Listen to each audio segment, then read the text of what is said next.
படம் தயாரிச்சு பேட்கால்ங்கிற படம் தயாரிச்சு இதுதான் என்னுடைய கடைசி படம்னு சொல்லியிருக்காரு. பல்வேறு பிரச்சனைகளை சந்திச்சிட்டேன். ஏற்கனவே ஒரு தயாரிப்புல தானே தயாரிப்பு தான் கடைசி படம். பல்வேறு ஏகப்பட்ட பிரச்சனைகளை சந்திச்சுட்டேன். இந்த படம் தயாரிப்பு அப்படிங்கிறது மிகப்பெரிய சவாலான விஷயம். இனிமேல் அதில் இறங்குறது இல்லை. நீங்க ஒரு எப்படி பார்க்குறீங்க? இல்லை அந்த பிரச்சனையை தம்பி என்னோட விவாதிச்சாரு, நாங்கள் பேசிக்கிட்டோம்.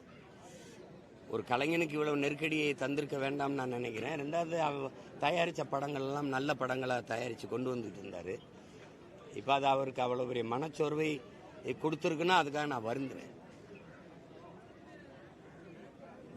இப்போ அதில் நானும் தானே பொறுப்பேற்கணும்.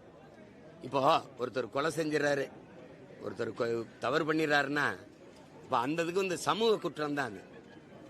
ஏன்னா சிந்தனை என்பதும் செயல்பாடு என்பதும் சமூகத்தின் விளைச்சல்ங்கிறான். இப்போ சமூகம் பிள்ளையா இருக்கு, அதனால அது வருது. பள்ளிக்கூடத்துக்கு போகிற பிள்ளையெல்லாம் தண்ணி அடிச்சுட்டு கஞ்சா குடிச்சிட்டு தடுமாறி விழுகுதுன்னா சமூகம் சீரழிஞ்சிருச்சுன்னு தான் சொல்லணுமே ஒழிய அந்த மாணவனுடைய தவறுன்னு சொல்ல முடியாதுல்ல.